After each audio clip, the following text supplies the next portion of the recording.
All right. Hello, everybody. And we should be connected. All right, let's see.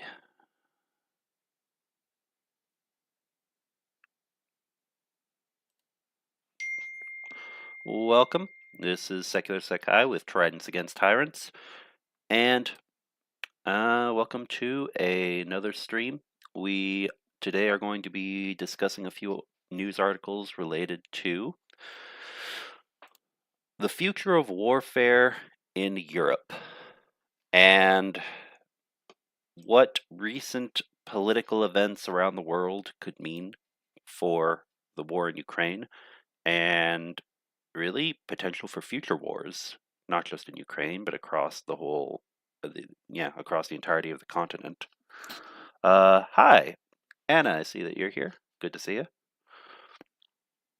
And I shared to a few places on Discord and, yeah, other social media, but yeah, anyone who pops in, please feel free to share um, across various different places so we can just let people know that we're streaming.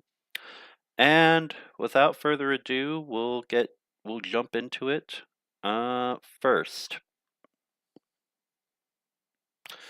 All right, we're gonna start with some heavy news, some difficult we're gonna start with the difficult news, the bad news, and then we're going to jump into some good news, some positive news.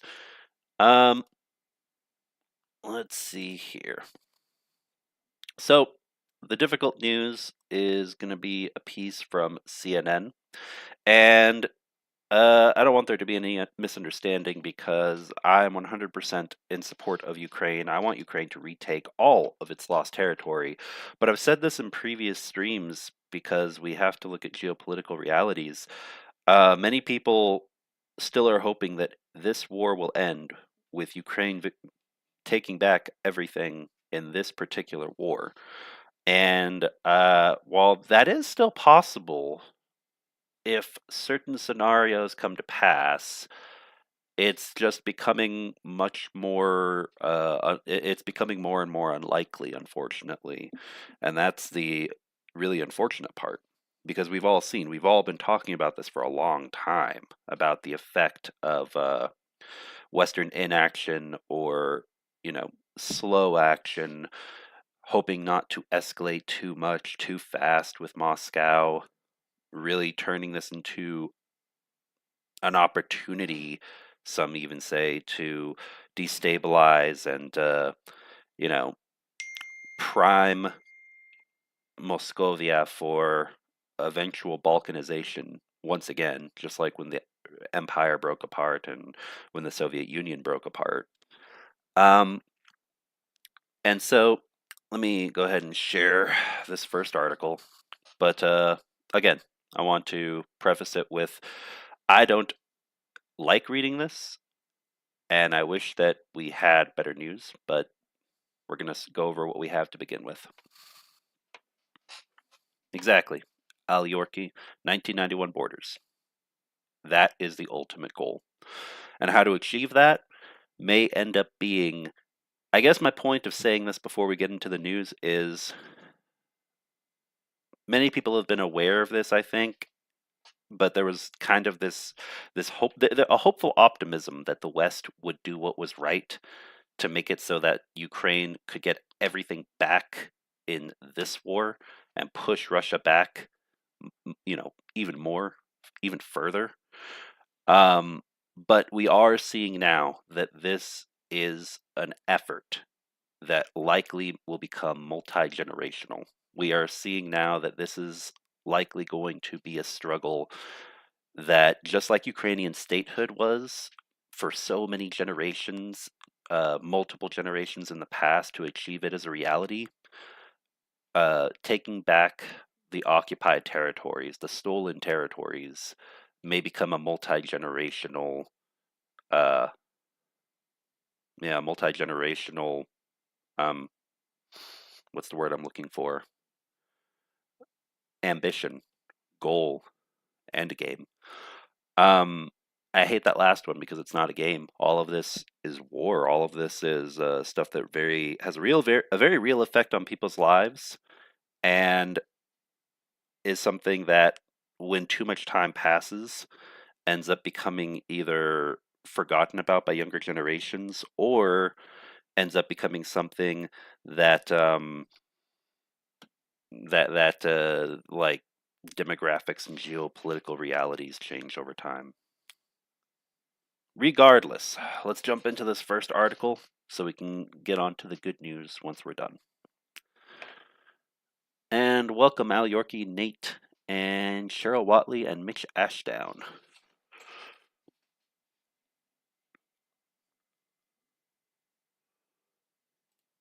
All right. So, here we go. Zelensky from CNN, and let me put this into the chat.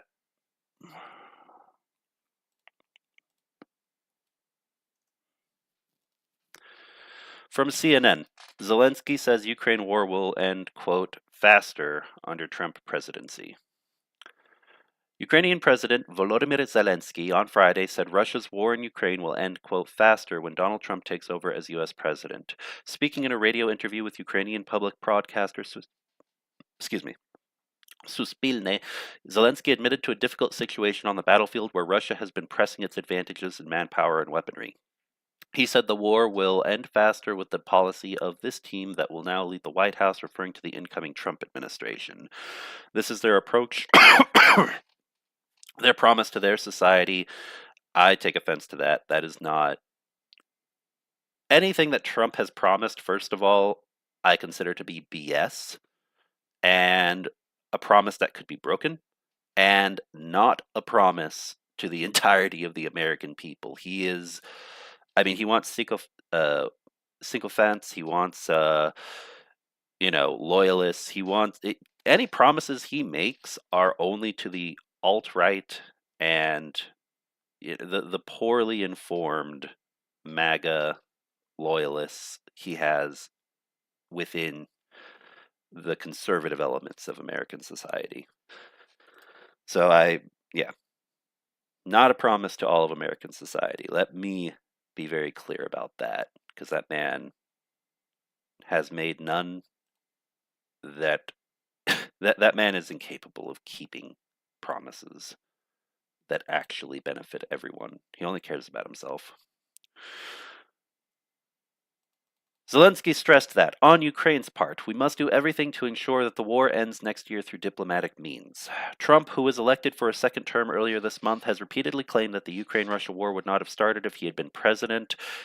In July, he said he could settle the war in one day without saying how he would do so. Let me just say this. This really highlights the fact that Donald Trump doesn't know what he's talking about, and people have told me, don't be so critical of Trump because, he's president and you have to work with who you have to work with. But, I don't. I am fundraising money that goes directly to soldiers and to civilians to assist them in a variety of different ways here on YouTube and off of YouTube. I don't work directly with the man or his cabinet or anything, and I'm not going to self-censor. The man's an idiot, and it's horrible for Ukraine and the rest of the world that he is president, but moving past that, because you can't change what has happened.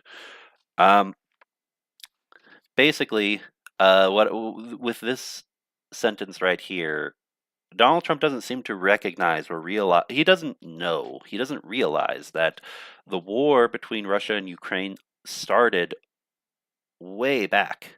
It started before he was president in 2016, and it was actively being fought while he was president. And, there wasn't a strong response and strong support from the Obama administration. There wasn't a strong response and support from the Trump administration. Same thing with the Biden administration until the full-scale invasion in 2022. So Donald Trump doesn't know what he's talking about. There were plenty of opportunities for multiple U.S. administrations to help a lot more, and none of them did it. until it became a big enough issue that it was in the news cycle. It was uh, until it became big enough that it was news that the rest of Europe and the rest of the world started, actually having frequent conversations about, which is saddening to me because it reminds me of Georgia in 2008. In July, he said he could settle the war in one day without saying how he would do so. Throughout his campaign, the president elect and his running mate, J.D. Vance, cast strong doubts on continued U.S. commitment to Kiev. The war has been ongoing for more than 2.5 years, following the large scale invasion of Russian forces in February 2022. Uh, Meanwhile, G7 leaders on Saturday issued a message of unwavering support to Ukraine. We stand in solidarity, contributing to Ukraine's fight for sovereignty, freedom, independence, territorial integrity, and its reconstruction, a statement said. The group said Russia was the sole obstacle to just and lasting peace. Russia is making gains at key spots along the front lines of eastern and southeastern Ukraine, moving closer to key hubs like the city of Kurakove. Russia claimed Saturday it captured 2 more eastern settlements in the Donetsk region, although there was no confirmation from Ukraine. At the same time, Moscow is preparing to launch a counteroffensive in the southern Russian region of Kursk, the site of Kiev's only major military success this year. Zelensky admitted the situation in Ukraine's east was indeed difficult. There is a slow but steady pressure in advance of the Russians, he said, adding that they had been waiting for the delivery of some weapons for 12 months. So yeah, that's something, and that right there kind of underscores it. There's been a lot of support from the West, and it has been instrumental in Ukraine, not only in their early counteroffensive with innovation and impressive strategy and tactics, being able to take back large swaths of territory, but also to hold the line. But the fact that the flow didn't start until the full-scale invasion, really, major flow, that was publicly acknowledged, and that has still not been delivered as urgently, in my opinion, not at all as urgently as it should have been. Yeah, it's truly heartbreaking.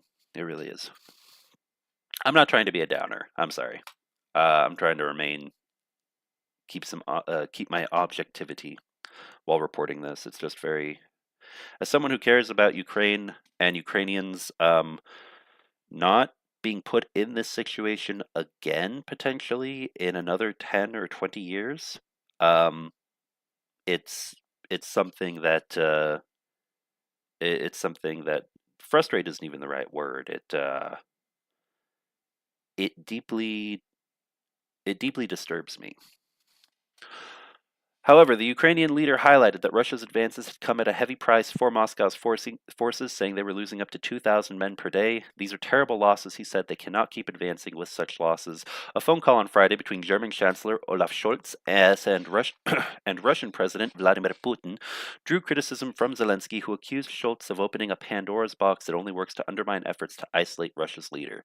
The conversation on Friday was the first time Scholz had spoken with Putin in 2 years. CNN's Ivana Kotasova contributed to this report.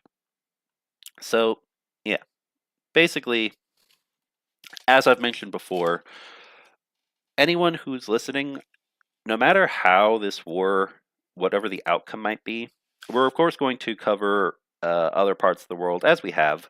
And I mean, of course, our primary focus is Ukraine. We're going to continue to focus on Ukraine once the war is over, ways of rebuilding Ukraine, ways of helping Ukrainian people, and what the future might look like in terms of another war, if one might happen, or the strengthening of the Ukrainian military industrial complex, which is going to be absolutely crucial. If you're an American, Polish, British, I guess I'll throw Romanian or German listener right now. There's a few other countries as well, of course, but probably those ones in particular. The best thing that can be done in the future once this war is over is push your governments to get more involved, or yourself get more involved. If you are someone who is business oriented, if you're someone who has connections or knows someone who would have an interest in that particular industry, um, in the future, Ukraine is going to need a strong and robust defense, military industrial complex defense industry. A defense industry that is domestic, homegrown, and closely linked, not economically closely linked to its neighboring nations and other key world economies, because that is what's going to drive uh, strong support for Ukraine. It can't just be based off of morals. There has to be an economic incentive, and a large number of companies actually being directly involved and invested in Ukraine's future, in actually strengthening the shield of Europe so that it does not crack. That is what we need. So that's something I may cover in the, I mean, I can cover it right now because it's actively happening while the war is ongoing, but uh, those are some topics that we absolutely will cover in the future, no matter what ends up being the outcome of the war. All right, now then, next article. Oh, and let me put the Q&A on. Hey, Viper, I see that you're here. Welcome, man. Always good to see you. And let me also say this for anyone who has friends or family who are currently serving, or anyone who themselves is a soldier. I am uh not being pessimistic. I'm not meaning to say anything negative. I fully respect and want soldiers who are fighting to stay safe. They are very brave. They are fighting hard, and we all want to see an endgame situation where everyone who is fighting to help Ukraine, especially at the front lines, sees lives saved, sees territory liberated, sees the safety and prosperity of the Ukrainian people safeguarded. And yeah, I will always push for and do everything within my power to support that. And that goes during this war and beyond. All right, now then, next article. And this one is still, this one is still uh, not so great news, but it does have a bit of information about Russia, the pressure on Russia as well. So let us continue. And I promise it's not going to just be bad news. We've got good news as well.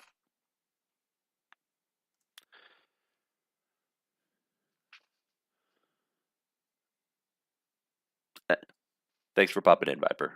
Always glad to see you. All right. And very well said, Keith Kane. Very well said. Regardless of what my government does, I'm never going to stop helping our brothers and sisters in Ukraine. True. Very, very true. And that's the attitude we all need to have. All right. So, posting the next article into chat.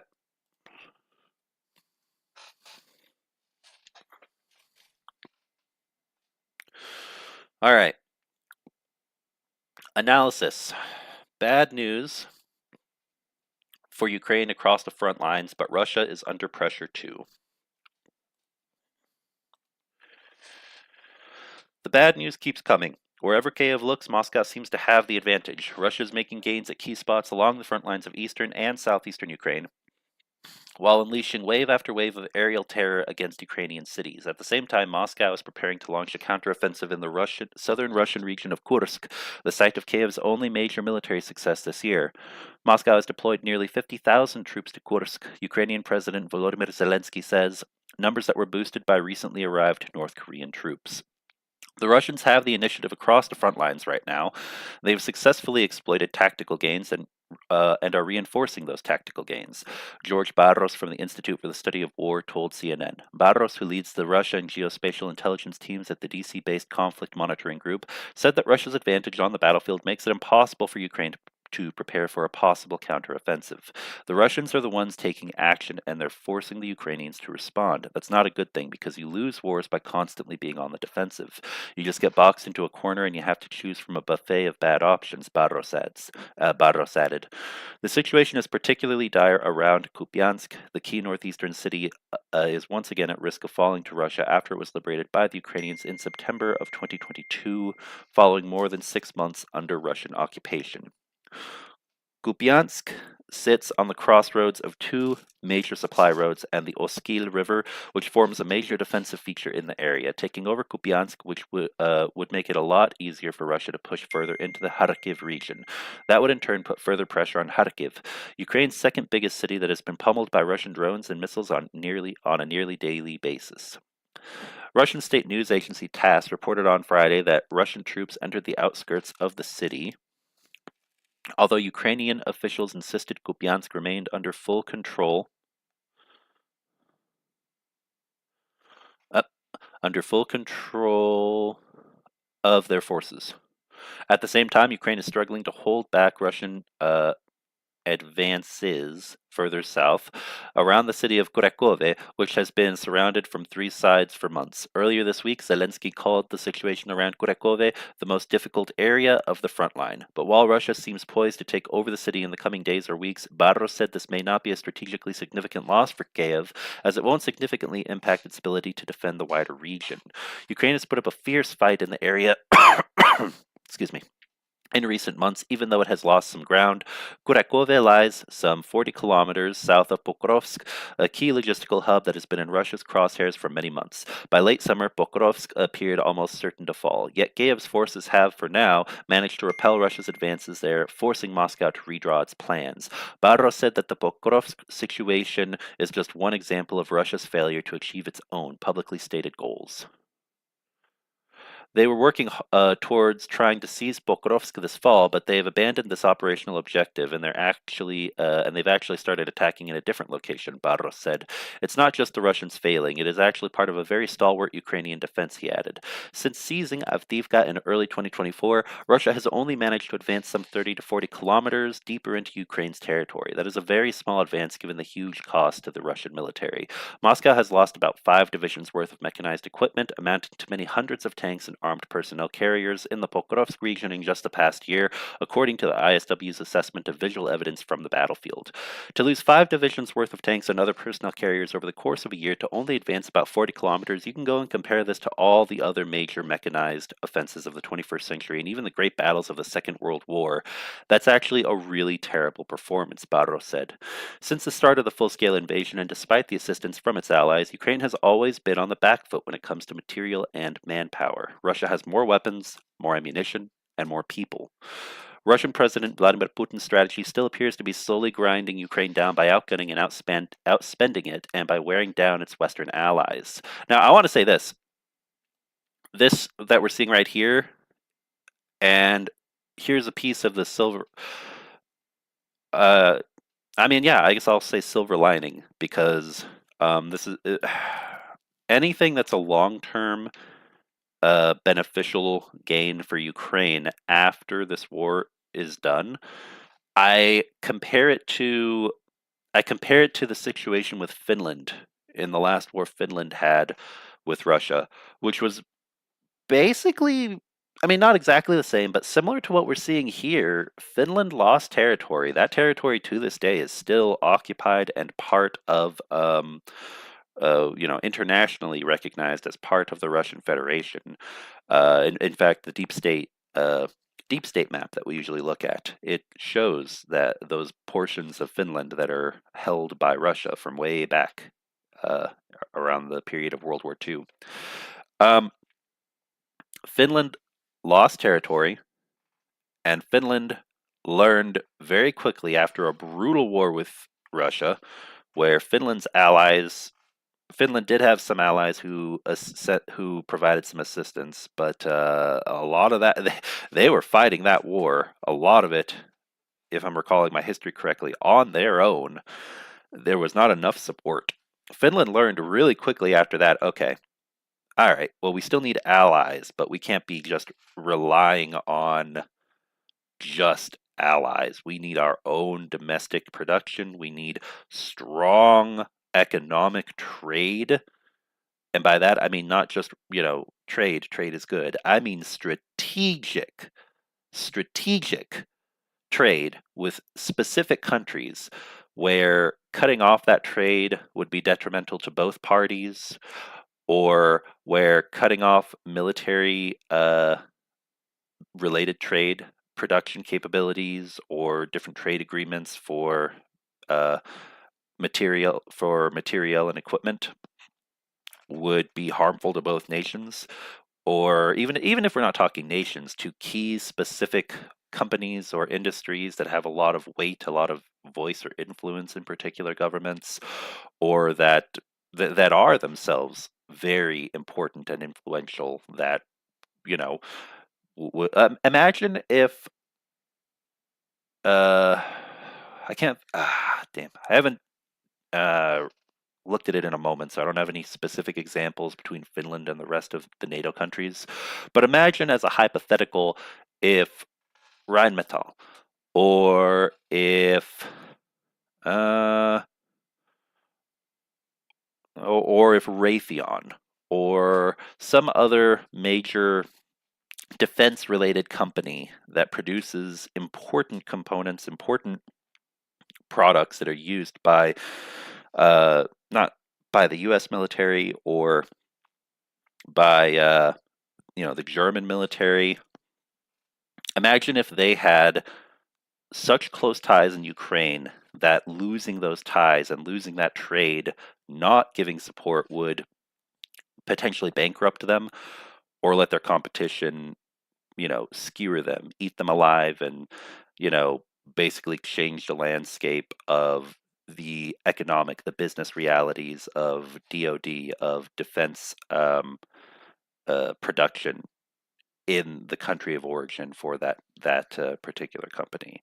Those are the kinds of things that Ukraine is going to need moving into the future, because we are seeing a situation where, if, you know, I want it to be something different, but this is the reality we're in, and this is what we need to do. We're seeing a situation where the Finlandization, meaning give Ukraine everything it needs, and Ukraine, on their part, being incredibly economically and politically savvy to broker and create those crucial ties that other governments will hesitate to break. Making those over the next decade or two, over the next 2 decades, I'd say, yeah, over the next 2 decades, is going to be vital to not only the survival long term of the Ukrainian state, but also the eventual joining of NATO and strengthening of Europe, European, liberal, democratic European security. Times are changing, guys. We're seeing a lot of things change in the modern world, and we all have to adapt to them. Ukraine as well.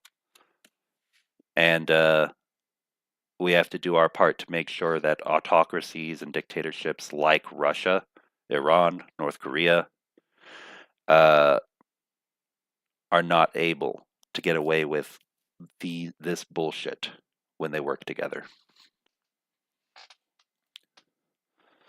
But number of analysts have said that Putin has a limited window of opportunity to achieve this goal, given the staggering losses Russia is suffering to make even the smallest advances. The strain the conflict is putting on Russia's economy is clearly growing. Russia has massively increased its military spending over the past 2 years, and its economy is now showing signs of overheating. Inflation is running high, and companies are facing labor shortages.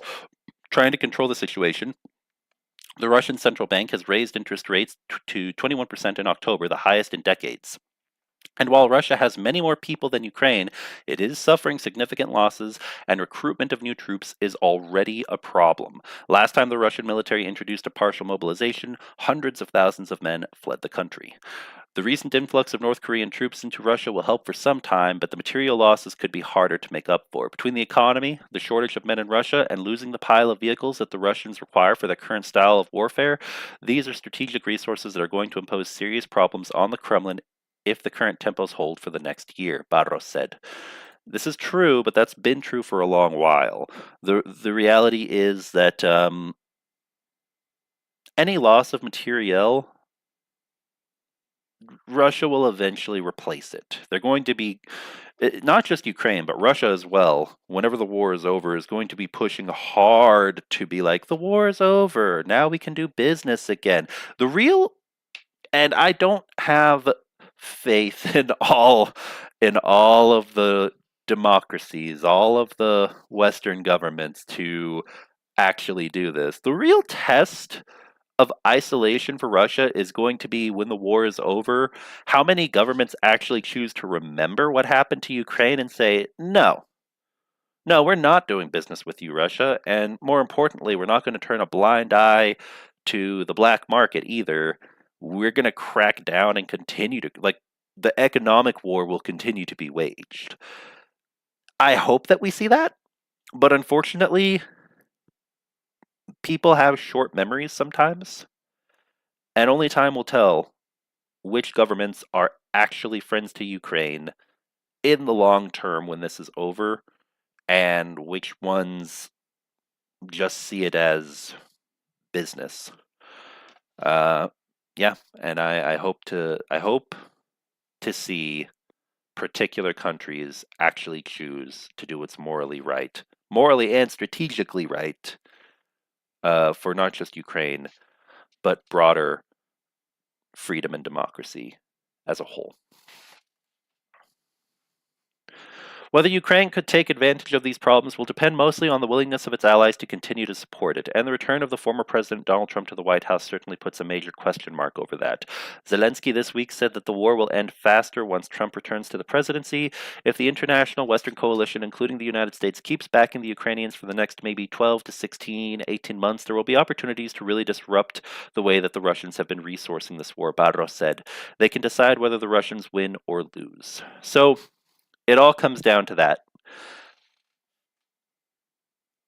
It all comes down to whether or not there can be a deal put forward that makes sense, that would pressure people like Donald Trump, like Scholz, like other uh, European and North American leaders, allies of Ukraine of key importance, to continue supporting Ukraine. And again, it doesn't have to be based just off of, well, it's the right thing to do. Helping Ukraine is the right thing to do. It could be based off of some particularly important geopolitical, military, strategic deal. It can be based off of something that is mutual self-interest. But that's where we're at. We've somewhere between 12 to 18 months. Another year and a half. We will see how support to Ukraine develops in that time frame, and whether or not a significant deal can be put together by Ukraine and its allies to be offered, because that's what it comes down to. Um, we're seeing the rise of governments that only think about themselves and don't think about the economic and military alliances that they are part of. They only see their own self-interest. Leaders who, and I don't mean just nation states, I mean people. We're seeing the rise of people who really only care about themselves and their immediate inner circle. The rise of oligarchies, really, oligarchical behavioral patterns, mafioso tactics, more so than ever. Those have already existed, even if people want to pretend that they haven't, to a certain degree, within most mature, well, honestly, mature isn't even a part of it, and within a lot of governmental entities around the world, the United States not being an exception. But it's much more overt, blatant, and there isn't even any bother or any care, it seems, to try to hide it anymore. And that's where the real danger lies, everybody. So let's see what can be done to convince these key partners to continue aiding Ukraine. All right, let's take a look. Oh, is James here?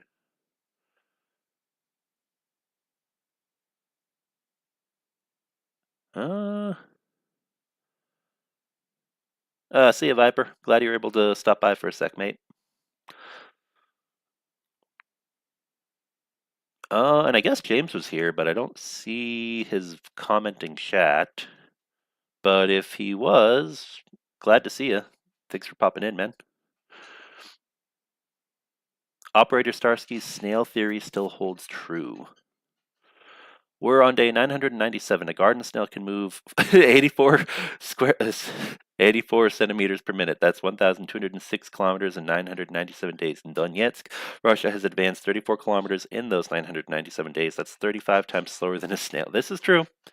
This is very, very true. Yeah, you're exactly right. And again, I don't expect some major breakthrough on the Russian side that goes through and takes large swaths or threatens to take Kiev or anything like that. Anything can happen. Anything can happen. But Ukraine is holding the line, and they are doing a damn good job at it. But yeah, we got to be prepared for anything. Right now, it's about survival.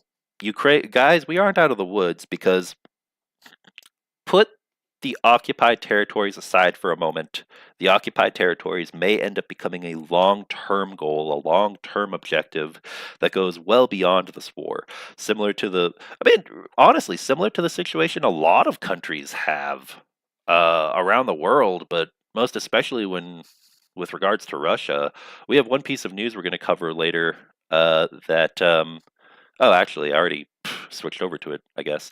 But we shall see in just a moment this piece of news. Look at Republic of Georgia. Look at Abkhazia and South Ossetia. Look at Transnistria in Moldova. I mean, it's horrible. I mean, Crimea itself has been in flux, has been fought over for more than a decade now.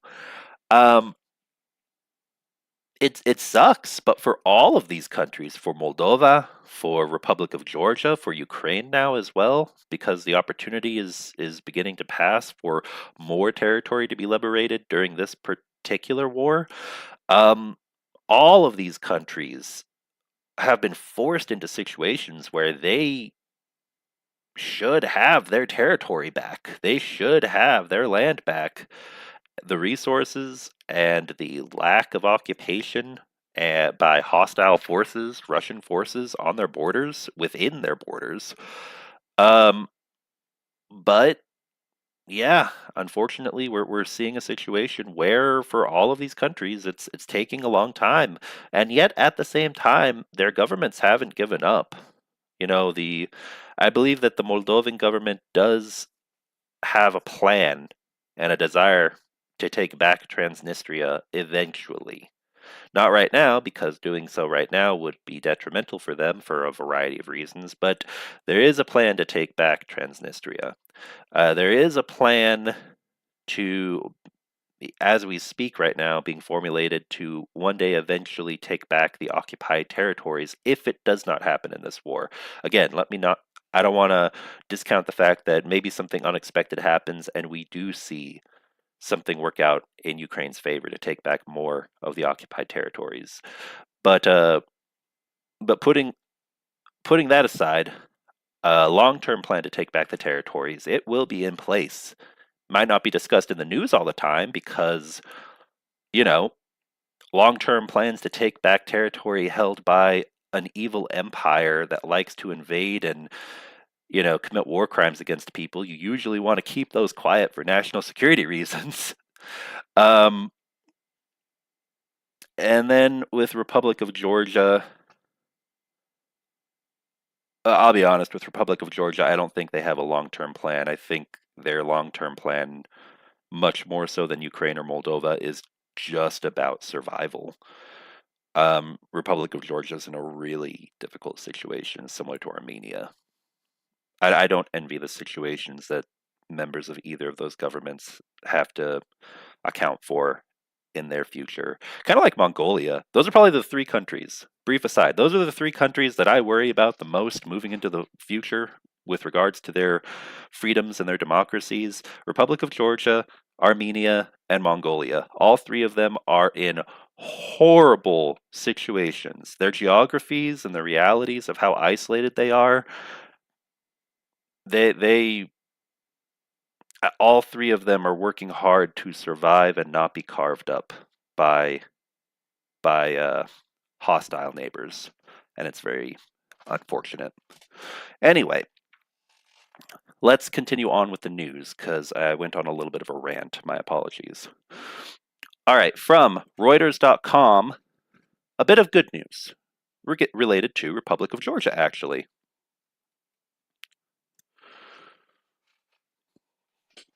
Oh, hold on a sec. I just realized something. I forgot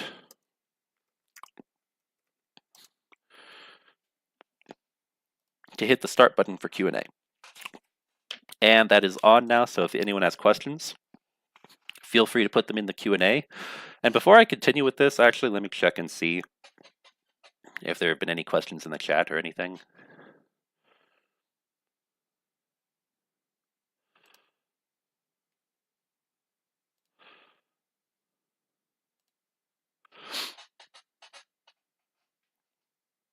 All messages. Yeah, I've got all messages turned on. Weird. All right. Anyway. Oh, here it is. Now I see James. Yo, good to see you. The Finland analogy is spot on, says Why the People. Thank you. Why the People. I wish it were just my own, but actually, no. I mean, I guess it's an obvious comparison to make, but I would be surprised. I would have to find something really specific and really, really strategically and tactically. Well, it wouldn't just be a general analysis. It would have to be like a plan of some sort for me to come up with an idea that most others haven't already that they're discussing, because the Finlandization has been discussed for a couple of years now, but has only recently gained a bit more traction with the way that things seem to be going with the war. It seems like the route that Ukraine may end up having to take, which in the long run, assuming there isn't a worst case scenario such as the you know the rebellion against the current economic and military order of the EU and NATO within Hungary and Slovakia, or the risk of the United States doing stupid stuff to basically no longer support NATO as much as it has historically. Barring those issues, Ukraine going through Finlandization and really strengthening and really becoming a major force that can contribute to the alliance, like Finland and Sweden, but especially Finland. Yeah, that could make a big difference in the decades to come. And I guess there's also potentially, it's a dangerous gambit, but there could potentially be a benefit if we end up seeing the United States be stupid enough to stop supporting NATO the way that it should, and instead focus on other areas of the world or become isolationist. And that's that Europe will be forced to start becoming a more major military power as a whole. Either that or risk having what happened to Ukraine happen to more sections of what is today the European Union and NATO. Because there's nowhere else to go.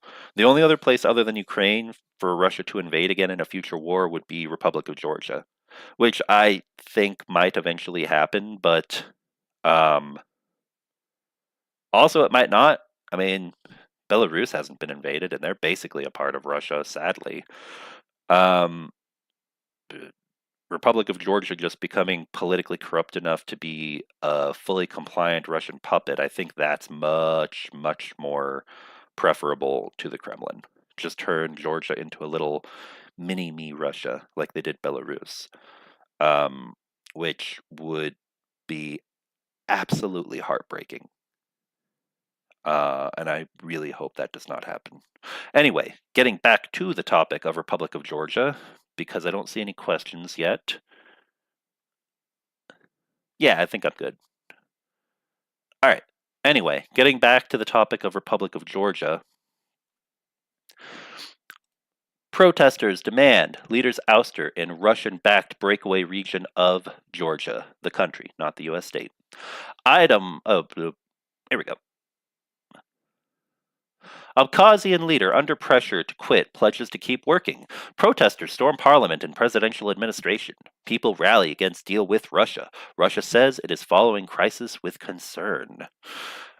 November. Guys, these are the kind of ingredients we see to justify a quote-unquote Russian intervention.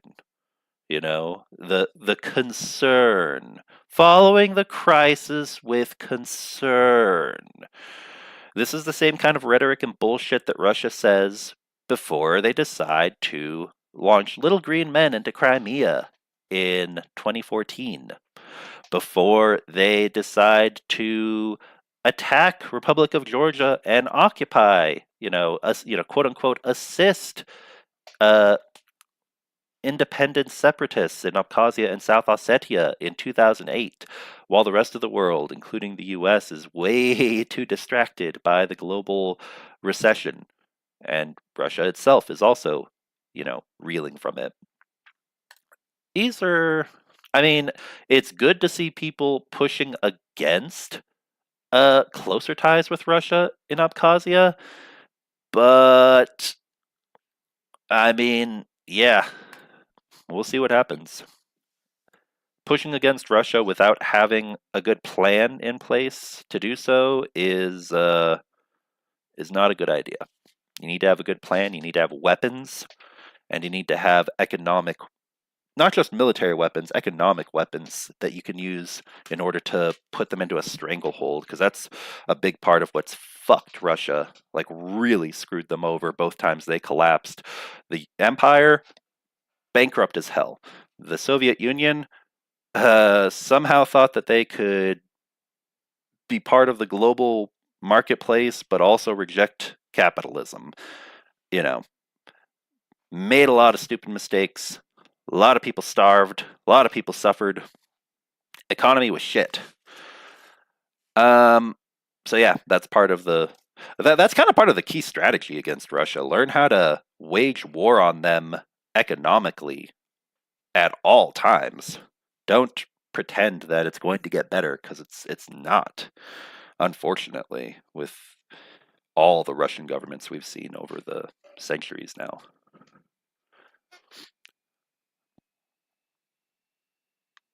All right. Protesters stormed the parliament of the Russian-backed breakaway Georgian region of Abkhazia on Friday and demanded the resignation of its leader over an unpopular investment agreement with Moscow. Oh, look. Yeah.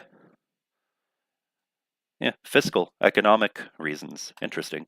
The self-styled president of the region, Aslan Bajania, said he had no intention of stepping down or fleeing. He said talks were proceeding with opposition representatives, but opposition representatives rejected the president's statement, and news reports said they had broken off the talks. Russia said it was following the, quote, crisis situation with concern and urged its citizens to avoid travel to Abkhazia. All right. Russia recognized Abkhazia and another breakaway region, South Ossetia, as independent states in 2008 after it defeated Georgia in a 5-day war. It maintains troop bases in both regions and props up their economies. In Abkhazia's capital, Sukhumi, protesters used a truck to smash through the metal gates surrounding parliament. Okay. They then climbed through windows after wrenching off metal bars. An opposition leader, Temur Gulia, said protesters initially demanded to scrap the investment agreement, which critics feared would allow wealthy Russians and businesses to buy up property in the lush Black Sea region, pricing out locals. But now he said the protesters wanted to oust the president. Protesters, this is big. This is big. Fuck. If you are like me and you know people in Republic of Georgia, and I know if I won't specify who, but I know at least a few people who have been listening. More than one person who's been listening know a few people in that particular country. Um, Definitely reach out to anyone you know. Make sure that they're safe. I've said it for years now. Republic of Georgia is on the immediate list after Ukraine. So, news like this makes me nervous. News like this makes me just as nervous as an Armenian whenever they hear about Turkey or Azerbaijan doing shit around their borders. Well, not as nervous. Let me reel back a little bit because I'm not in Georgia, nor am I Georgian. But it makes me very, very concerned for my friends in that country. I don't like these pro-Russian puppets that they're trying to install, the Kremlin's trying to install, but I also don't like the fact that I am pretty confident the West wouldn't do anything to help Republic of Georgia, or would only do the bare minimum, or would try to expect Ukraine to do it when Ukraine is not strategically or militarily in a place to be able to help Republic of Georgia, because they realistically are the only ones who would be able to. So, yeah. Protesters also broke into the presidential administration offices located in the same complex as the parliament. Emergency services said at least 9 people were taken to hospital. Bajania, writing on the Telegram messaging app, said he and other leaders were staying in place and will keep on working. I ask you not to give in to panic. I am staying in Abkhazia and will work as I have done, Bajania wrote, saying that the first task was to clean up after the unrest. At this time, talks are going on with the opposition. Opposition activist Akra Bajania rejected the statement, telling wait a sec. Aslan Bajania and Akra Bajania. I wonder if Bajania is just a common name or if they actually have any relation to one another. I think it's just a common name, but I just realized that the opposition leader and the current, self-declared president in Abkhazia have the same last name. Anyway, opposition activist Akra Bajania, I guess not leader.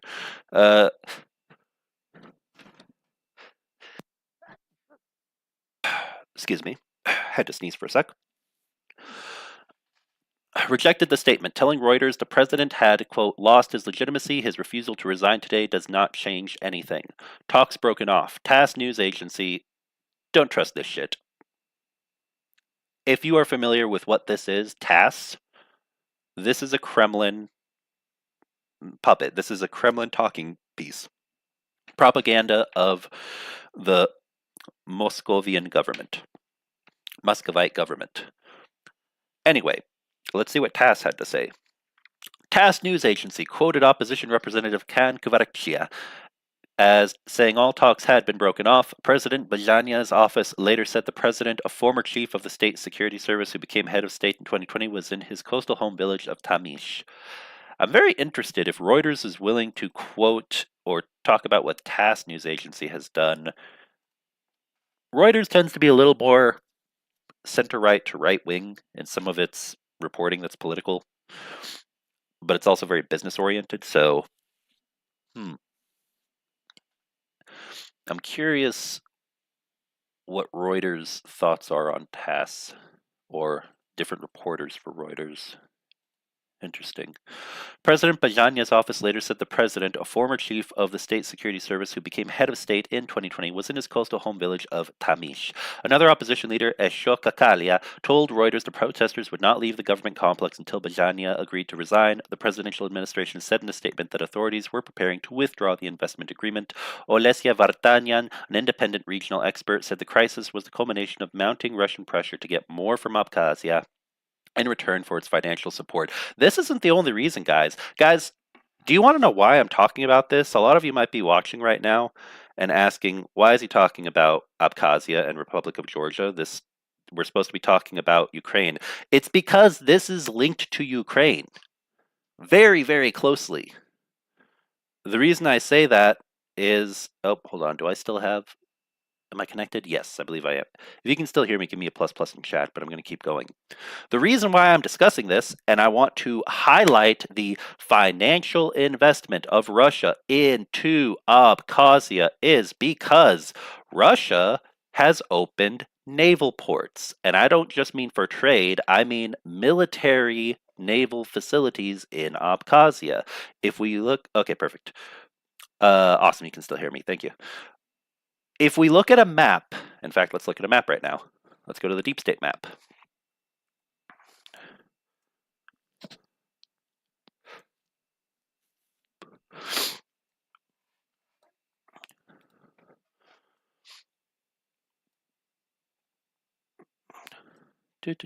Come on.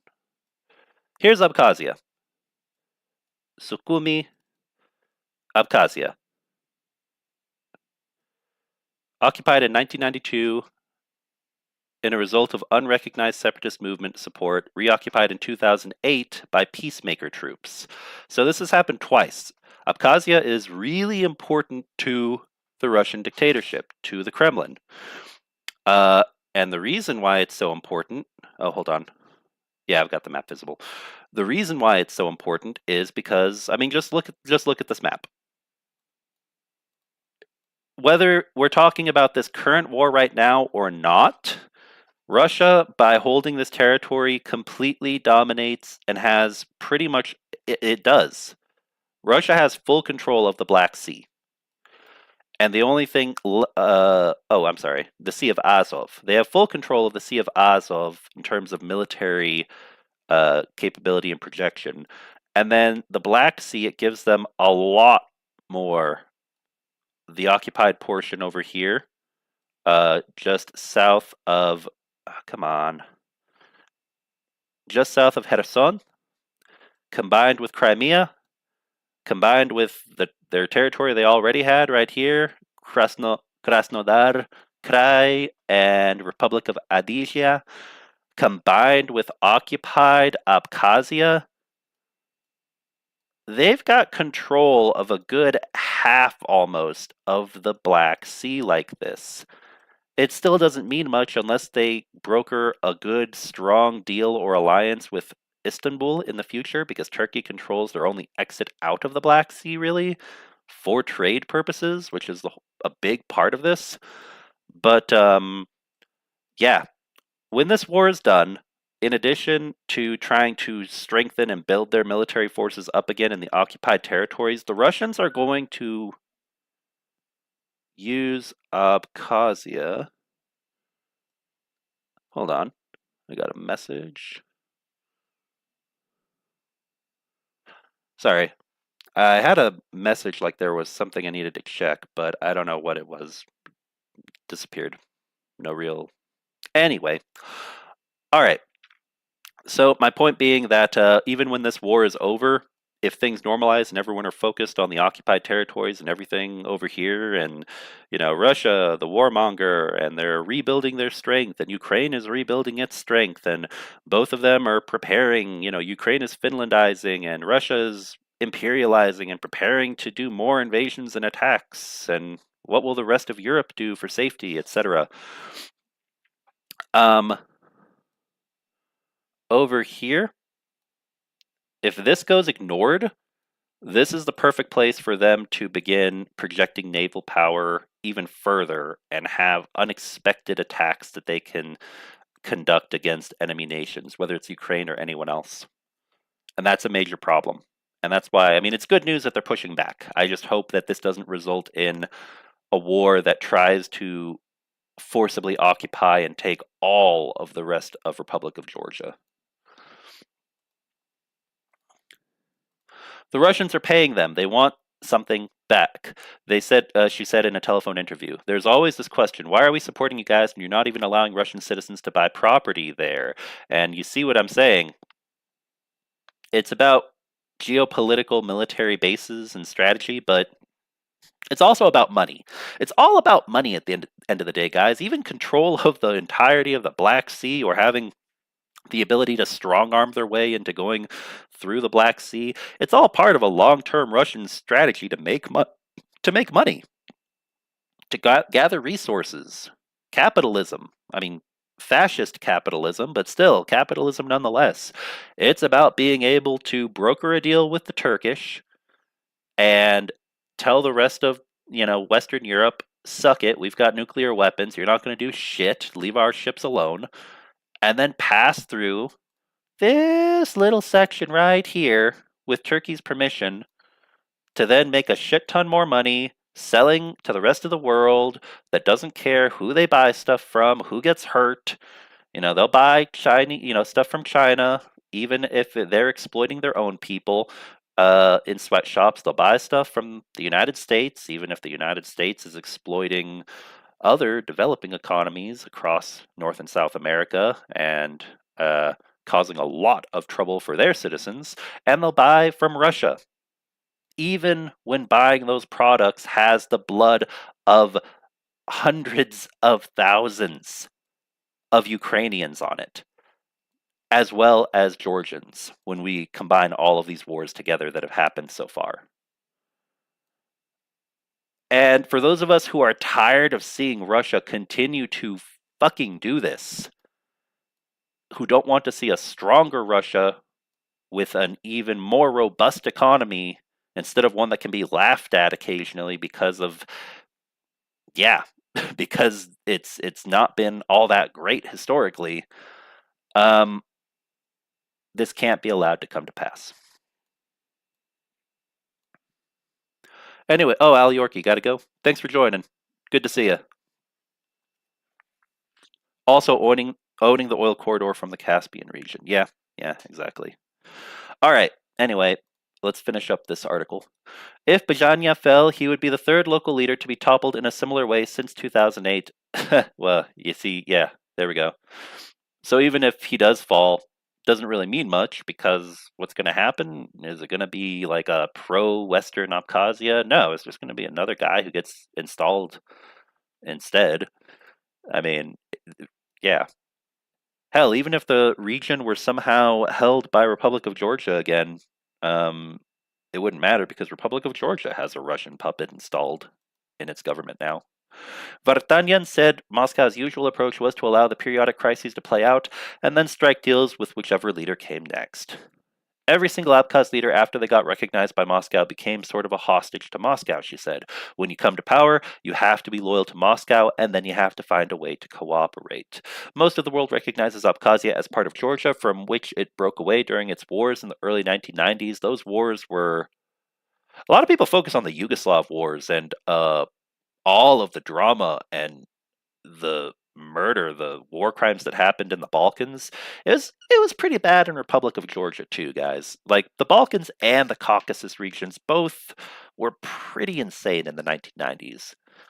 Just a brief aside. I want to mention this because I do love Georgia, Georgian people, society, language, especially the language and culture. But yeah, some pretty messed up things did happen in the 90s. I'm just going to say that, which is part of the reason why these breakaway regions are willing to work with Russia. The opposition said in a statement that the protests were not against Russian-Abkhazian relations, but charged that President Bajania has been trying to use these relations for his own selfish interests, manipulating them for the sake of strengthening his regime. The Reuters Daily Briefing newsletter provides all the news you need. Oh, I just was reading their outro. But anyway, so small victories, if it is even that. For all I know, this current president might have done something that Moscow didn't like, and maybe they pushed for this to happen and stoked the opposition. But it's hard to tell without me digging into it a lot more than just this article.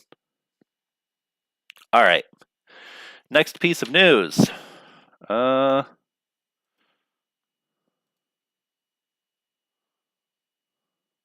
on.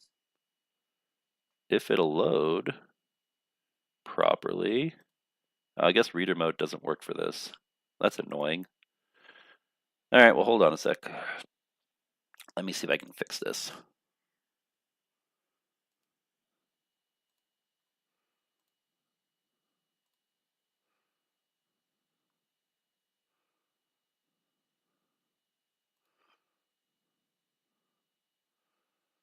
Nope. Reader mode just doesn't work on this website, which I don't know why. Usually it does, but I guess it's blocked, and that's really annoying. Well, I'll post a link to it, and I'll just read a little bit of it right quick to you all, because we're going to close up here momentarily. I do see we got a few more donations. We went from 21,000 to 28,000 hryvnia. Oh, I'm sorry, I misread that. It was too small. 26,000. Still, up to 26,569.47. So thank you to everyone who donated. We are still accepting donations over PayPal. All right, next. Let's put this article in the chat. And I guess you could see why I try to focus on all the countries in this region, because it's not just interconnected for this war, guys. This war is a direct result of previous wars, like the 2008 war in Republic of Georgia, and the wars in the 90s in the Balkans and the Caucasus region, the Chechen wars. Future wars are going to be affected by this, as well as what happens when the war in Ukraine is over in Moldova, in Republic of Georgia, across the rest of Europe as a whole, in places like Hungary and Slovakia. Yeah, I mean, it's all interconnected.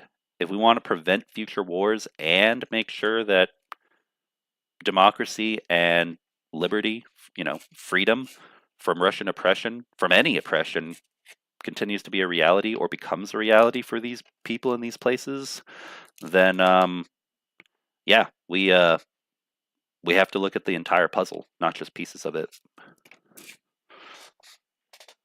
All right. Anyway, let's see. All right, I'll go ahead and just read a little bit of this because I just put it, the USA Today story about Alexei Zimin, Russian chef who lost TV show over Ukraine war criticism, found dead. Mauri M. Oh, no, that's a different news article for a different country entirely. Okay, hold on. This is why I like my reader mode. I can have these annoying pop-ups go away. All right. A well-known Russian chef who criticized the war in Ukraine was found dead in a Serbian hotel room this week, multiple news outlets reported. Alexei Zimin, whose cooking show was axed after he criticized Russia's war in Ukraine, was found dead in his hotel room while on a visit to Belgrade, the capital of Serbia. No surprise there. Don't visit Serbia and expect you're going to be safe. It is a staunch ally of Russia with their own aggressive policies toward neighbors. AFP reported, Zimin made the trip to promote his newest book, Anglomania, according to The Guardian. Okay. Well, I think, let's see. It was unclear what his cause of death was, but Serbian officials told the BBC there were no suspicious circumstances and that an autopsy and toxicology report would be completed. Zimin became a popular figure in Russia thanks to a show he hosted on NTV channel. After he publicly criticized Russian President Vladimir Putin's invasion of Ukraine in 2022, the show was cancelled, according to The Guardian. In the months after the war in Ukraine began, Zimin posted several videos on his Instagram with anti-war messages, such as one that read, "The thought is not original. Stop the war, get the troops out, and bring our soldiers home." Zimin was also critical of Putin's invasion of Crimea in 2014. He moved to London soon afterwards in 2015, Medusa reported. Zimin opened Moscow's first chef's table restaurant called Ragout, and a gastronomic fast food chain with branches throughout Moscow. In London, he also co-founded Russian restaurant Zima, according to the restaurant's website. He worked as the editor-in-chief of several magazines, including GQ's Russia edition. Alexei Zimin was much more than just his talents, which were both literary and culinary. Mikhail Fishman, a journalist who said he knew Zimin for more than 30 years, wrote on Facebook, he cooked, he sang, he wrote, he spoke, and he embodied life itself, zest for life. So I don't actually know. Let me say this. I don't know enough about Alexei Zimin to form an opinion about the man. I really don't. Like, for all I know, he could have been hardcore anti-Putin, opposition, but it doesn't sound like it. It sounds like he was a businessman who had his own complaints and criticisms about the war, but still did business in Russia and in Serbia and in the UK. So yeah, I don't I mean, yeah, you know what, I'll leave it at that. I actually don't know enough about this individual to give an opinion one way or the other about how I personally perceive what the situation, what's happened to him. Uh, but what I can say is that yeah, there's the news. So anyone who wishes to go and do research on this individual, feel free to do so. I'll say that his book, it doesn't say what it's about, but the title of it is a bit odd, Anglomania. Eh, regardless, that's a piece of news about someone who was critical of the war in Ukraine from Russia who has been found dead. All right. Next, let's take a look. Oh, no, no, no, no, no. If you're the last article should have been. This one was not supposed to be because my reader mode was not working. Thank you for asking, K&K's GG. We're going to go ahead and finish up right quick by taking a look at the front lines. Let's take a look at the situation in Kursk, for example. Let me, how do I want to do this? Let me go ahead and see about a window capture.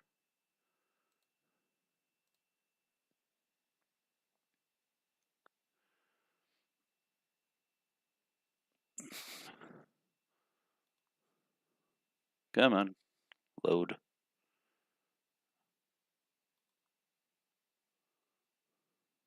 Ooh, this is being a little slow. Let's see.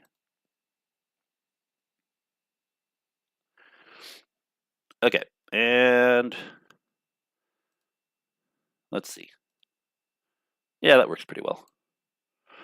Okay, so here is the deep state map again. There's Abkhazia that we were talking about earlier. And let's take a look at Kursk to begin with. As you can see, with North Korean troops being sent and, well, their own troops as well, the Russians are seeking to take back more of Kursk and preparing for their offensive, which is not good news. A big part of the reason Ukraine, they've been taking little pieces bit by bit. A big part of why Ukraine did the offensive into Kursk was to have a bargaining chip, to have a piece of Russian territory that would force Russia to continue negotiations with Ukraine, so Ukraine wouldn't just, so that long term, basically, when this war is done, and rather than done, when the shooting and the bombs dropping stop for this generation, when the whole thing ends up becoming frozen, meaning the conflict is not over, the war is not over, but it becomes, I won't say a Cold War. It's not a Cold War, it's a frozen war. It becomes a war where there's no longer bullets being fired, but just like West Germany and East Germany, where both sides saw each other as being occupied and being kept away from being unified, Ukraine or Moldova with Transnistria that we can see right over here with this situation. Basically, Ukraine wanted to be able to say, okay, well, we've got strong support from allies, and you hold a lot of our territory, but we hold some of yours. And so if you want your territory back, then you better be willing to negotiate with us in good faith and not try to prevent us from getting into NATO or try to prevent specific trade with us that would allow us to become a strong, robust military force like Finland. Because look at this, guys. It's not as bad as the situation with Ukraine, but this was still a large swath of territory that Finland lost. And the trade-off for losing this territory back during World War II in 1940, during the Karelo-Finian War, the Winter War, was that Finland learned really quickly, okay, well now we start our chess game. Now we start strategizing to become militarily powerful on our own with strong non-NATO relations in the EU through all the rest of Europe and with the US and build up our military capacity and our economy, and then eventually, if necessary, join NATO. And that's exactly what happened. Now, both Sweden and Finland have joined NATO. And Russia has not bombed either one of them or attempted to invade either one of them, nor will they ever, most likely. So with Ukraine, that's where it's going to end up standing. I mean, the difference being that Finland eventually actually relinquished any claims, officially, to the best of my knowledge, to these territories, and Ukraine does not want to do the same with all of this that's been occupied. It's way too much. Too many lives have been lost. There is really bad blood on both sides. Yeah. So holding on to Kursk is strategically important in the long run for Ukraine, but it's strategically important both during this war and after this war, honestly.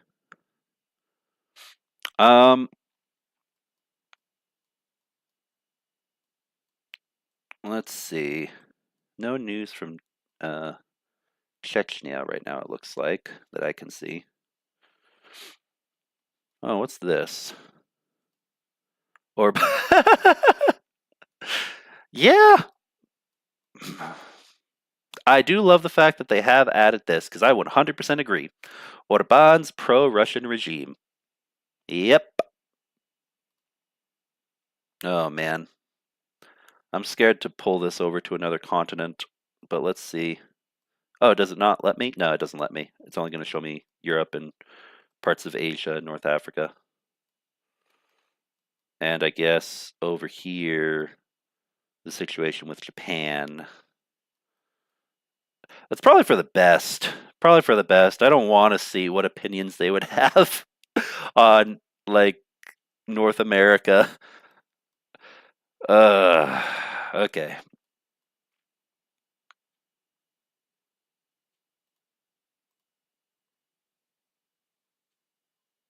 All right. Anyway, that's enough with the deep state map for right now. On the Kursk region, let's take a look at the front lines over here. It's not looking good at Kurakove.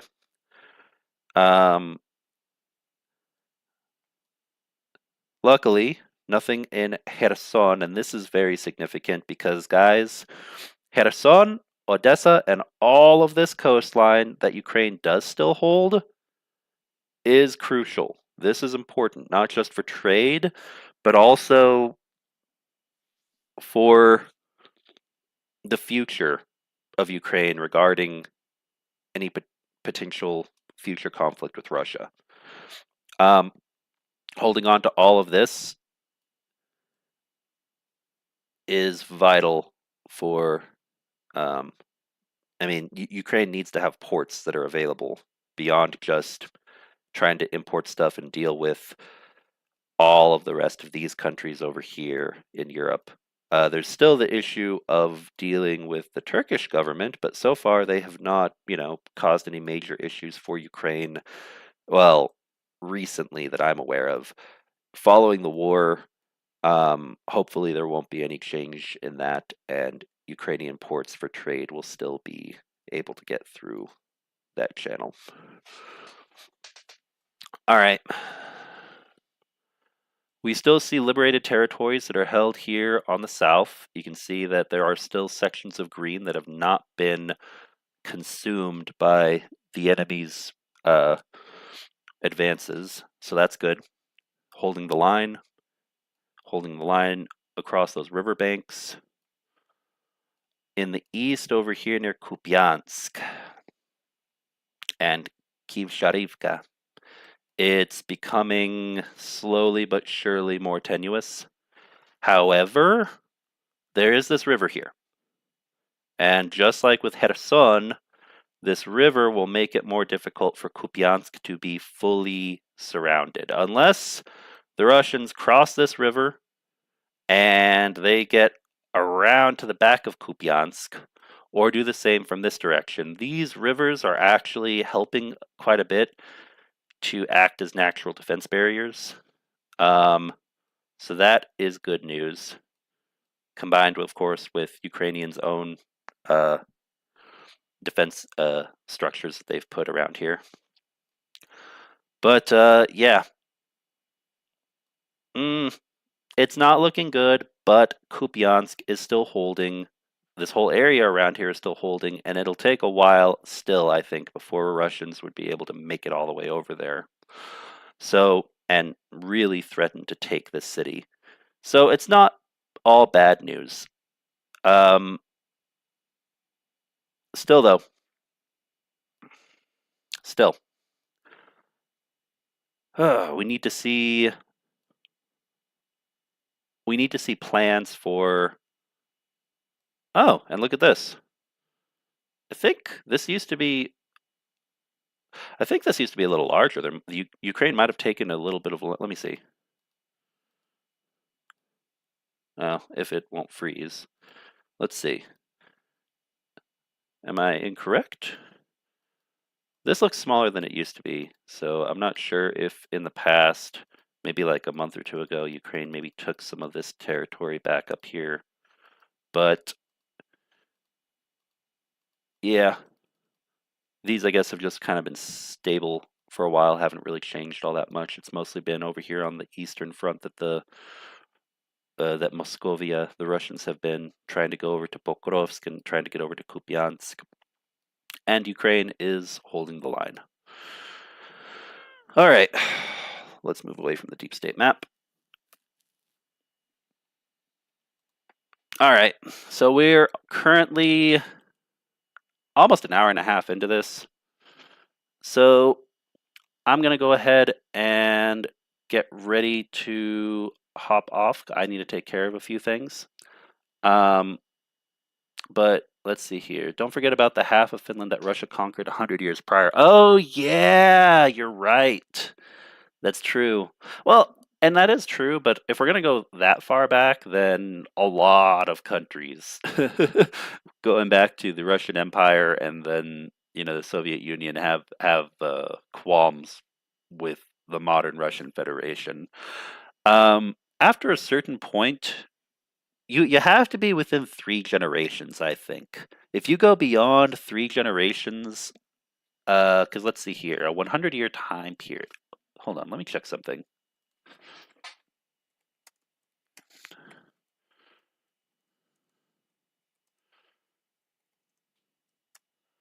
Yeah, 100-year time span is like 4 to 5 generations. So like 20 or 25 years is common to represent a generation. So once you go into that range of like 4 to 5 generations past any event, including a huge war, I mean, we're not even 100 years past World War II, and people already, in a lot of ways, act as though they just don't remember shit from back then, because they don't. If we're going back even further before World War II, all of the stuff that led to it, all of the events and the mistakes and the appeasement toward strongmen, the desperation that led to governments and peoples, putting people into place that then, conducted atrocities around the world, really, during World War II. So going back to World War One, back to the 1910s, 20s, yeah, 10s and 20s, it's been 100 years, and a lot of people really don't recognize the parallels between the World War One era world and the modern day, and all the things that led to World War Two. Even World War Two is still discussed and considered important, but people don't really talk about, like, everyday people don't really talk about the things that caused World War II. Whereas closer to that, maybe in the 60s or so, those were maybe topics that were much more hotly debated or discussed or taught to younger people. fact of the matter is that for Ukraine, like that half of Finland that was taken 100 years prior, if that was, it's been long enough that even on this map, on the deep state map, we saw that wasn't really being highlighted. So I feel like there is a certain time range that it's counted in decades, not in centuries. It's counted within somewhere between 50 to 100 years is your time frame as a country if you're realistically going to take back stolen territory for any country, then it has to be within that time frame. Because you go longer than that, then at that point, the world changes too much. The world changes and views your objective, no matter what the original situation was, as being, a chronicle of history rather than a modern day ambition or goal or uh, righteous form of liberation.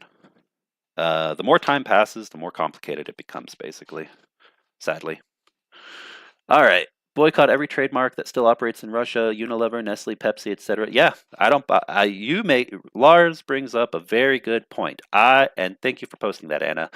I don't drink Pepsi, nor do I, when I'm traveling, eat Subway, nor do I go to various other companies that, or give them my business that are still operate in Russia.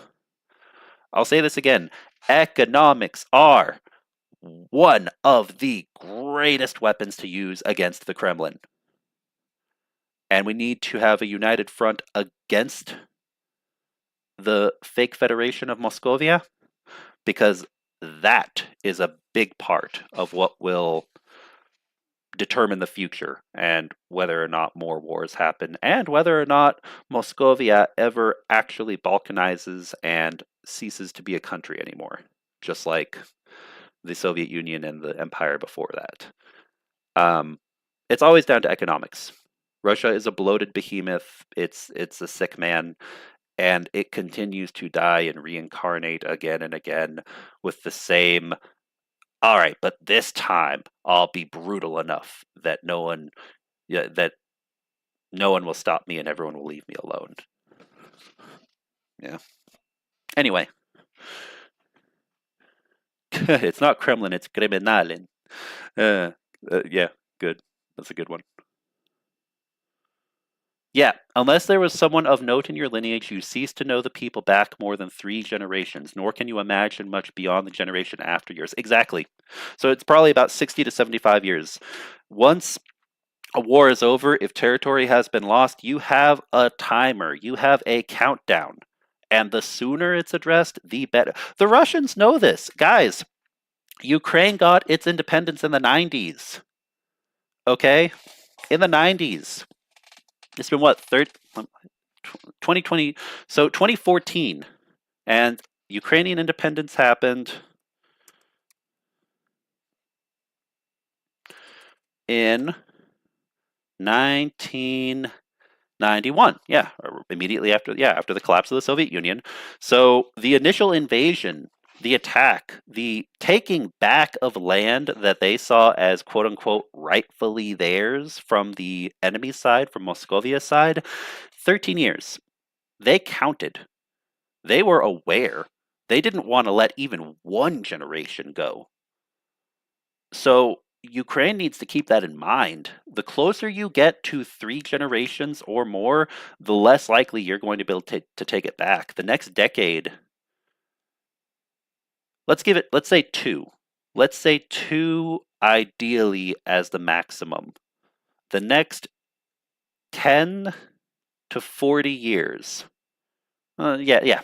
The next 10 to 40 years are really going to be the determining factor when this war is over, if Ukraine doesn't liberate all the territory, to see what Ukraine is able to take back.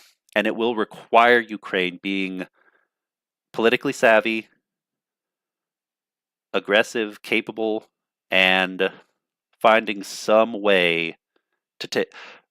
The only way Ukraine is going to make it work is if Russia balkanizes.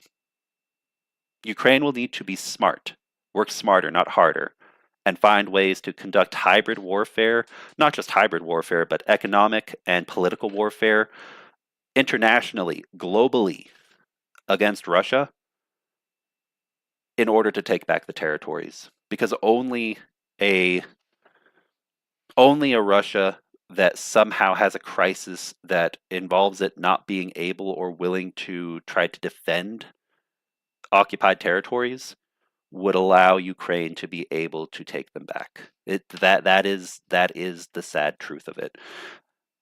In order for Ukraine to take back what it has lost, what has been stolen, the current iteration of Moscovia cannot politically survive.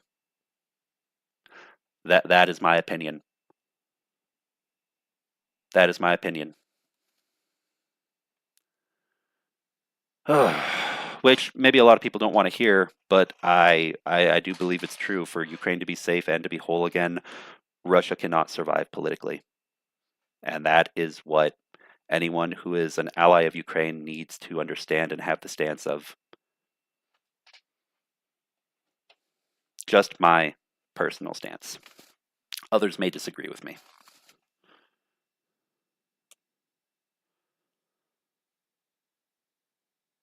All right, let's see if I have any questions right quick. One question from Kellen Dunn. Not sure if you've already discussed this, but your thoughts on Mike Waltz as NSA and Rubio as Secretary of State? Yeah.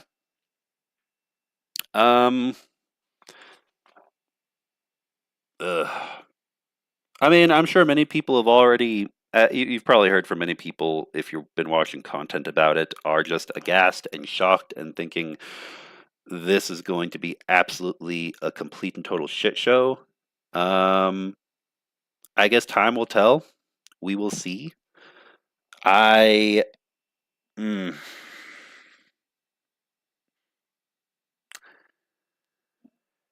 I would say that in terms of. Oh, let me go back to the question real fast. Yeah. In terms of Rubio, I don't really like the man, but I don't personally see too much damage being caused by him in particular in that role as Secretary of State. With Mike Waltz, when it comes to the NSA or when it comes to intelligence services in general, I mean, let me double check. Yeah. Uh,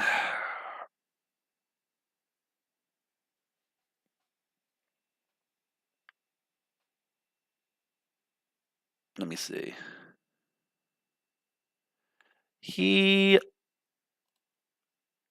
Eh, I guess I'll hold my opinion on Mike Waltz because I'll be honest, I just now realized I was thinking of another individual he recently appointed who is severely underqualified. So that's my mistake. My apology. I was mixing up two different Trump appointees when that was brought up just now in the comment. Um, yeah, I don't know enough about the man, but he does have a military background, special forces. So yeah, I guess I would have to actually research more about Mike Waltz. Um, but with regards to Rubio, yeah, I see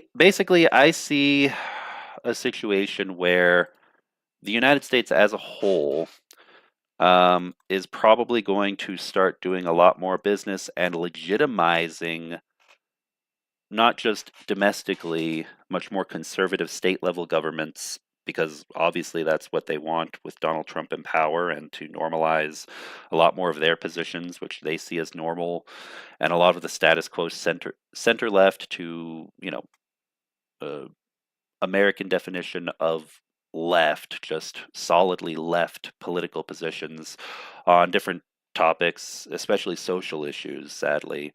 Um, they've seen as insane for so many years. From their perspective, they're wanting to start normalizing, overturning that, normalizing those stances as being seen as the quote unquote weird ones to have. Um, but um,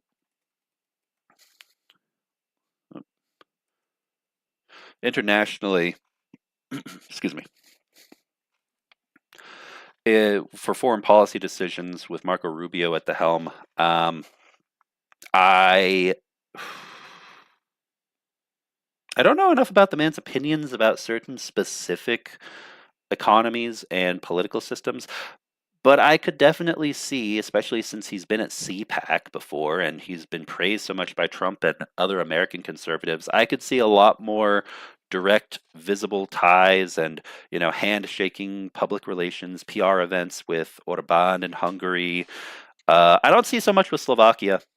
Maybe it's possible, but Slovakia, although authoritarian, they're socially conservative on a lot of issues, but they're fiscally pretty left leaning, if I'm not mistaken. Like economically, fiscally, even though Slovakia has started to turn with Fico away from wanting to help Ukraine, sadly, part of it.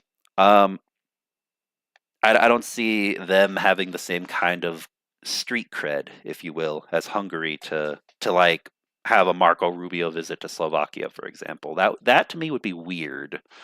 It's possible, but anything's possible, especially if they wanted to push for new economic policies in Slovakia. But I don't see it. I don't see that happening. I see foreign policy that will likely toe the line and be kind of similar for how business has been done with certain countries.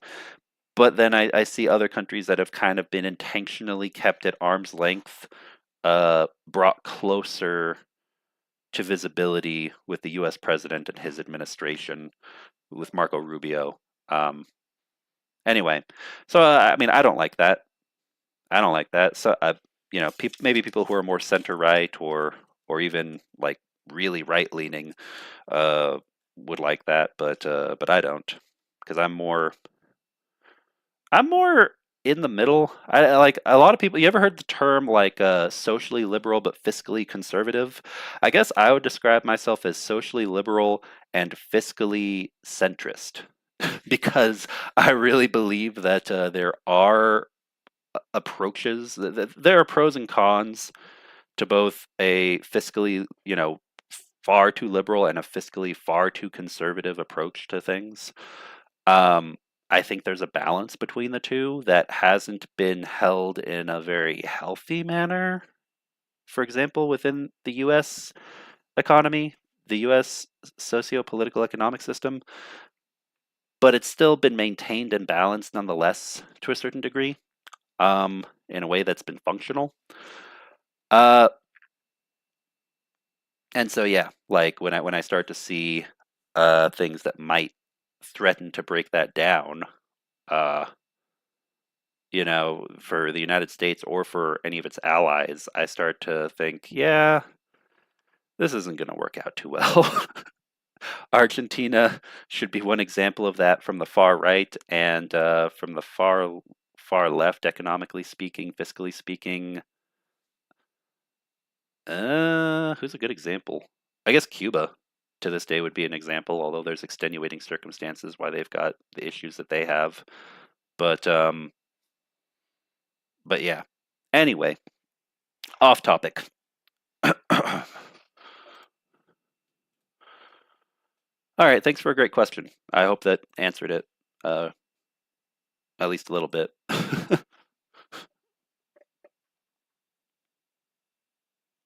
Oh yeah, yes, I'm socially lefty and fiscally centrist, but hawkish on Ukraine foreign policy. Yeah, perfect. Yeah, it sounds like you and I. It sounds like if you and I had a beer, we'd get along really, really well, Kellen Dunn. Because I mean, it sounds like on a lot of topics we would probably have an overlap, um, where we'd probably have an overlap of multiple opinions that get maybe like 60 to 75% 80% approval from more hardcore people on the left, and then a lot of hate from the right, and varying mix of approval and disapproval. Disagreements on opinions when it comes to the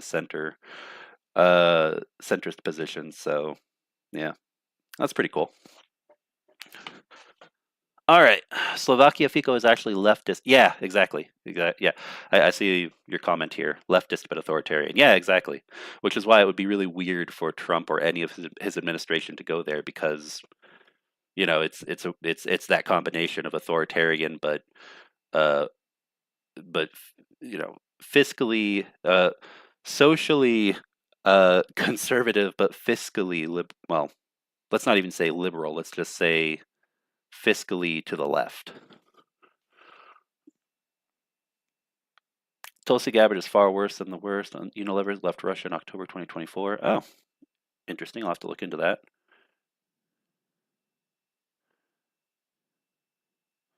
All right.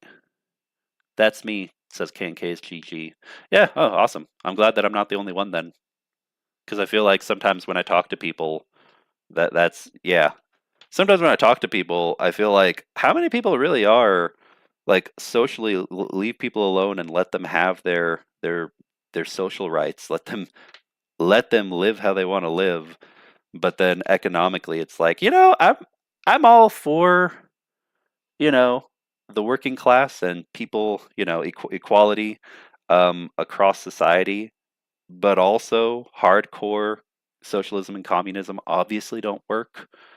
And unionizing is helpful in many instances, but also if you if you go like I feel like there's different scenarios and circumstances, and we see this reflected in a lot of places where sometimes a local economy works better with stuff that's more to the center left, and sometimes a local economy which favors like business owners and corporations and a lot of things, a lot of those terms that are stigmatized a lot by those of us who aren't millionaires or billionaires for very legitimate reasons, something that favors them a little bit more, uh, so that they don't just up and leave your country and take all their money and influence and skills with them, because some of them do actually have those things, and some of them are just nepo babies, and nepotism, you know, causes them to be horrible with the positions of influence and power they have. I feel like having a balance between the two and the flexibility to negotiate that power balance from region to region, state to state, is a very big part of what can make a capitalist system uh, flexible enough to flexible enough to function, and also provide different types of geographic opportunities, but also detriments to different people groups. And then we see the migration patterns of people within countries kind of follow that pattern, that cycle. Uh, I could be off base, but that's been my thoughts on it for a couple of years now. So if anyone has an opinion they want to share in the comments, feel free to. But anyway, I've just been sitting here talking. We're already getting close to 2 hours into this. MAGA has largely won the extreme far left. I think it depends on who you're talking about from the extreme far left, Cheryl Watley, because like if you're talking just like the hardcore, um, like hardcore social like social democrats who aren't even who are and hardcore people who label themselves as progressive but maybe have some stances that might even be considered a little regressive, ironically, with the effect they would have on the country. Because me, I personally identify as progressive, but also I don't agree with a lot of opinions of people within the quote unquote progressive faction of US politics on the left. So the labels vary from person to person. But yeah, I mean, as far as like just that crowd that are really vocal on social media and within activism circles, I definitely wouldn't say they've won them over. I would say those types of people aren't even really who I would call the true far left. Like the far left in the US from like the 1970s, like some of those who were engaged in armed conflict with the FBI and stuff, um, they're very underground and they're much smaller in number. They were already small in number 50 years ago. Today there's very few of them, and those who do exist, like I mean, yeah, but on the far right, of course, we see these same violent groups who obviously do align. Like we see the Proud Boys, we see Oath Keepers, we see groups that are actually listed as terrorist organizations in Canada, for example. Um, I would say that the extreme far left kind of are doing their own thing and have kind of been politically homeless ever since the fall of the Soviet Union and collapse of you know, communism as a more serious political ideology worldwide. The the the the left, the far left, who are not violent within the United States, I would say they don't like MAGA at all, but they're also not helping by, you know, they're also not really doing anything to help overturn MAGA, if that makes sense.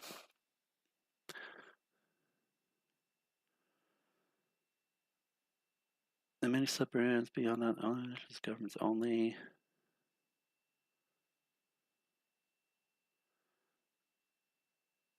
Ah, there you go. Yeah, Social Democrat strong on support for Ukraine. That's good. That's very good.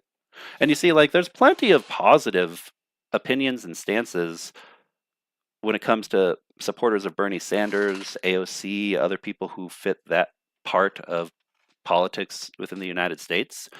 There's some who I think are very hawkish and specifically focused on some topics in ways that aren't helpful in my opinion, or that take away from the ability to negotiate in the centrist positions.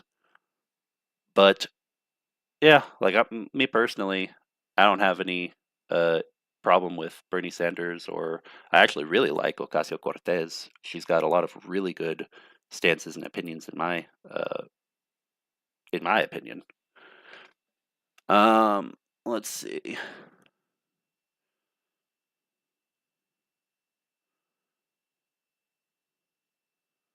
There's a difference between progressive thinking versus the progressive caucus in Congress or the crazy lefty. Yeah, Kellen Dunn says it correctly. There's a difference between ideologically having progressive thinking, an i uh, being an ideological progressive versus being a part of the progressive caucus or progressive uh, sect of Democrats in Congress, or being like a crazy lefty, like a tanky, or any of those other, or like a like someone like someone on Discord who's a super tanky, like pro communism, far left, or someone who's like, you know, I don't know, some other example.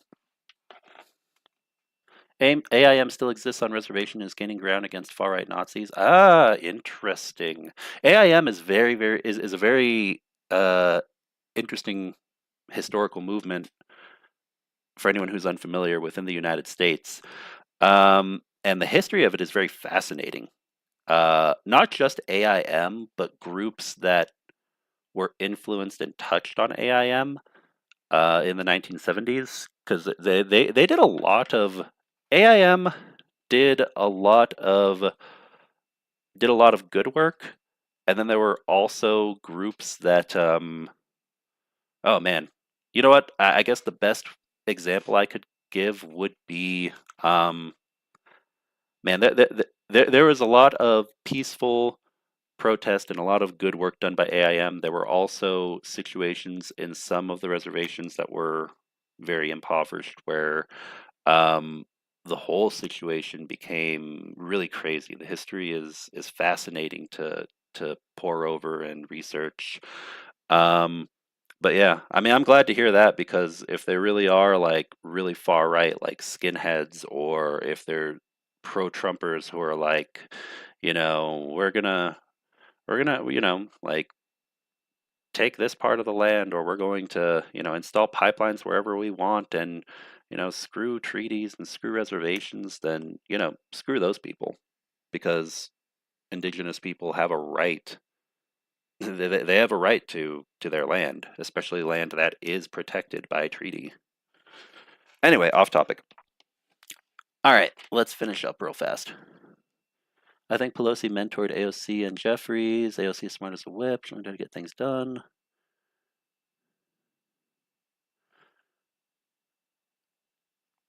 AOC and Jasmine Crockett are amongst the best voices of the future. Okay, so now we've got a lot of political discussions going on. All right, and let me check questions. Nope, we are good. All right. Well, thank you for tuning in, everybody. Thank you for continuing to support Ukraine. Please do all that you can. I especially want this message to go out, not just for soldiers like the fundraiser we're doing, but fundraisers for both helping Ukrainian civilians right now and when this war is over. Please do your research on some of the best ways in the short and long term to assist those who have been horribly affected by this war. Continue to boycott Russian products and companies that do business with Russia. And for those who understand that the war in many ways will continue even after the war has officially, quote unquote ended, do your research into which companies, both inside of Ukraine and outside of Ukraine, are doing the best work to strengthen the domestic defense capabilities of Ukraine as a nation state, and show support to those companies, because that's where we're gonna that's where we're heading, guys. Ukraine needs to be built up, and Ukraine needs investment. Ukraine needs investment in its future. Ukraine needs investment in its ability to wage war and defend itself. And Ukraine is going to need strong ties through both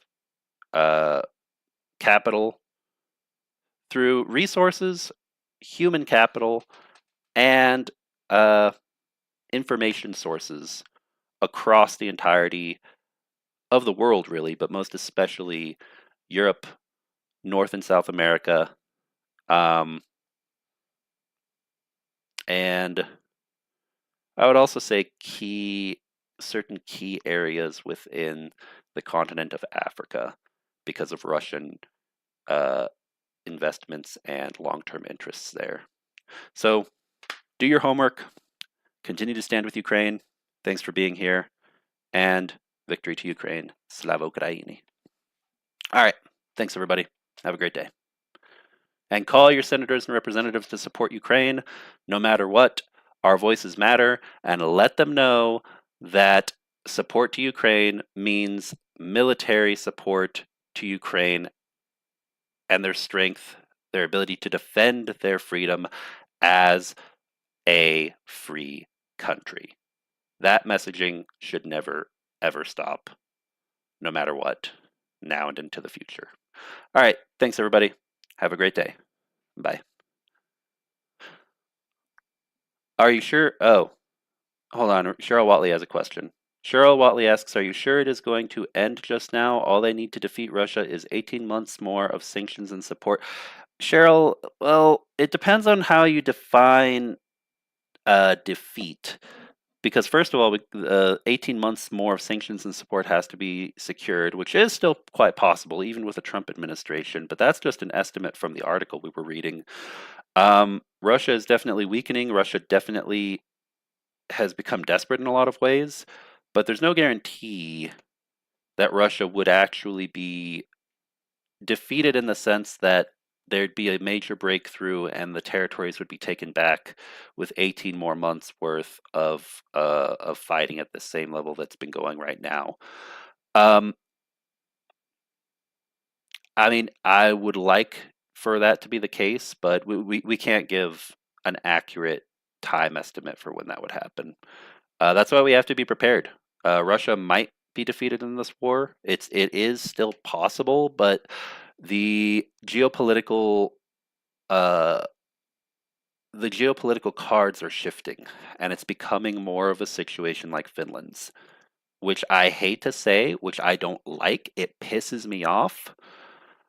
But if Finland had chosen to make different decisions than the ones that they did back in the 1940s after the Winter War, um, if they hadn't been smart about how they continued forward and prepared for an opportunity to become a part of the Western military alliances, then Finland probably wouldn't even be here anymore. It probably would have disappeared as a country decades ago, sometime during the Cold War.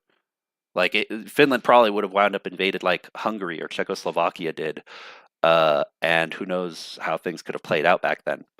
So my point is that we have to think of what's going to be the long-term strategy that is going to work for Ukraine, for Ukraine's soldiers, and for Ukraine's long-term freedom, democracy, and prosperity for citizens, as well as taking back the territories. Because let's be clear here. Let's be clear. We don't know what could happen, but if Russia does balkanize and if Ukraine does have a strong military and is capable of doing so, then yeah, I mean, perhaps we will see more territories, more lands that come back into the fold uh years from now. But also, I hope I'm wrong. Let me say this. I hope I'm wrong. I hope I am wrong and this does not become a Finland situation and this does not become another war down the road or basically having to do a long-term geopolitical strategy for many, many years to come. I hope that Ukraine does get what it needs to win this war and take back all the territories. But my mantra is hope for the best, plan for the worst. And so if you do that and you plan, then, what ends up being a worst case scenario, eventually over time, if you had proper preparations for it, it can turn into a damn good scenario, better than you realize in the future. The point is, never give up, never give in to Russian aggression, and always, always, always, from every stance, whether it's military, political, or economic, find the way to screw Russia. That is my message.